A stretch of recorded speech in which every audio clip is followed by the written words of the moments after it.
अगर आप भी महेंद्र सिंह धोनी को एक महान खिलाड़ी मानते हैं तो हमारी इस वीडियो को लाइक जरूर कीजिएगा। दोस्तों, चेन्नई के मैदान पर राजस्थान ने भरी हुंकार, विस्फोटक बल्लेबाजी के दम पर उड़ाकर रख दिए चेन्नई के धाकड़ गेंदबाजों के परखच्चे। तो देखती रह गई पूरी दुनिया।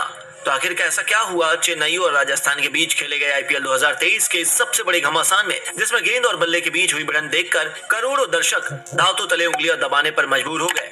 बटलर पाडिक्कल की खौफनाक बल्लेबाजी के बाद कैसे महेंद्र सिंह धोनी के मास्टर प्लान से चेन्नई ने की धमाकेदार वापसी, रोंगटे खड़े कर देने वाले इस मैच की पूरी हाईलाइट हम आपको दिखाएंगे। लेकिन उससे पहले आपको क्या लगता है, महेंद्र सिंह धोनी और संजू सैमसन में कौन सबसे बेहतरीन कप्तान और विकेट कीपर है? हमें नीचे कमेंट करके जरूर बताइए। दोस्तों, चेन्नई के गढ़ चिदम्बरम स्टेडियम में राजस्थान के राजवाड़े उन्हें चुनौती देकर आए थे। पहली बार बेन स्टोक्स के सामने अपनी पुरानी टीम राजस्थान रॉयल्स की चुनौती थी।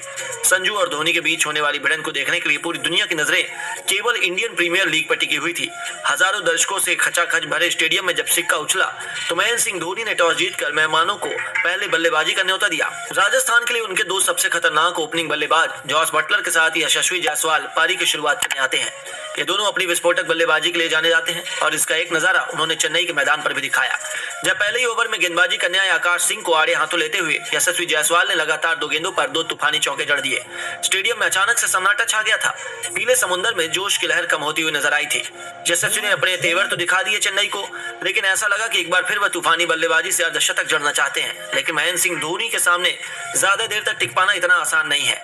उन्होंने दूसरा ही ओवर में गेंदबाजी आक्रमण पर लगाया तुषार देशपांडे को और इस गेंदबाज ने यशस्वी जायसवाल को अपने जाल में फंसा लिया। एक बार फिर बड़ा शॉट खेलने के प्रयास में यशस्वी शिवम दुबे को अपना कैच थमा बैठे और 8 गेंदों पर 10 रन बनाकर पवेलियन लौट गए। राजस्थान को बहुत जल्द पहला झटका लगा। पूरा स्टेडियम चेन्नई के नारों से गूंज उठा था। उनके आउट होने के बाद बल्लेबाजी करने आए थे देवदत्त पाडिक्कल। एक मुकाबले में अपनी टीम की हार के सबसे बड़े विलन बनकर चौतरफा आलोचना झेलने वाले पाडिक्कल खुद को साबित करने के लिए बेकरार थे। अपने इसी जुनून के चलते उन्होंने अपनी पारी की शुरुआत ही लगातार 2 गेंदों पर 2 तूफानी चौके चढ़कर की थी। आपको बता दें, धोनी ने पिच के अनुरूप महेश तीक्ष्णा को बहुत जल्द गेंदबाजी आक्रमण पर लगा दिया, लेकिन यह बल्लेबाज तो कुछ और ही सोचकर उतरा था। धोनी के साथ साथ गेंदबाजों के पसीने छुड़ाते हुए पाडिक्कल ने अपनी पारी की तूफानी शुरुआत की थी। यह दोनों अपनी टीम को रॉकेट की रफ्तार से आगे बढ़ाना शुरू कर चुके थे। गेंद और बल्ले के बीच जबरदस्त घमासान देखने को मिल रहा था। दोनों में से कोई भी हार मानने को तैयार नहीं था। चेन्नई के गेंदबाज अपने हाथों से गेंद नहीं बल्कि आग के गोले बरसा रहे थे, तो वहीं दोनों बल्लेबाज भी टिक कर उनका सामना कर रहे थे। अब तक बटलर केवल दूसरे बल्लेबाजों की तूफानी बल्लेबाजी का लुत्फ उठा रहे थे, लेकिन जैसे ही तीक्ष्णा की गेंद पर मोइन अली ने स्लिप में उनका कैच छोड़ा, बटलर के तो तेवर ही बदल गए।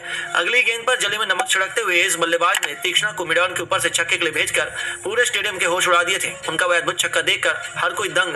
तो वहीं धोनी को भी जल्द समझ में आ गया था कि यदि बटलर को नहीं रोका गया तो वह चेन्नई के परखच्चे उड़ाकर रख देंगे।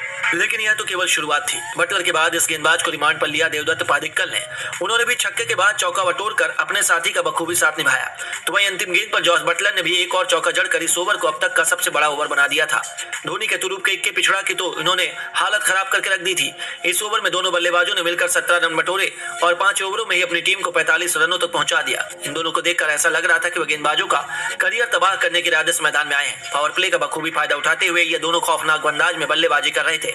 जहां चेन्नई जान में लगाना चाहती थी, तो वहीं पावर प्ले का अंतिम ओवर लेकर आए तुषार देशपांडे की पहली 2 गेंदों पर देवदत्त पाडिक्कल ने एक बार फिर 2 मैदान को चीरते हुए खतरनाक चौके जड़कर पूरे स्टेडियम में सन्नाटा ला दिया था। इसी के साथ उन्होंने अपनी टीम को 50 के आंकड़ों के पार भी पहुंचा दिया। 6 ओवरों में इन दोनों बल्लेबाजों ने पावर प्ले का बखूबी फायदा उठाया और अपनी टीम को 57 रनों तक पहुंचा दिया। अब तक चेन्नई को केवल एक सफलता हासिल हो पाई थी, जहां से राजस्थान कम से कम 200 रन बनाकर चेन्नई को एक विशालकाय स्कोर के दबाव पे तहस नहस करना चाहेगी। लेकिन चेन्नई भी अपनी वापसी के लिए जानी जाती है। ऐसे में निश्चित तौर पर यह मुकाबला रोमांच के सभी हदें पार कर देगा। तो दोस्तों, आपको क्या लगता है, चेन्नई और राजस्थान में कौन सी टीम प्लेऑफ में जाएगी? हमें नीचे कमेंट करके जरूर बताएं और ऐसी शानदार खबरों के लिए हमारे चैनल को सब्सक्राइब करना ना भूलें। धन्यवाद।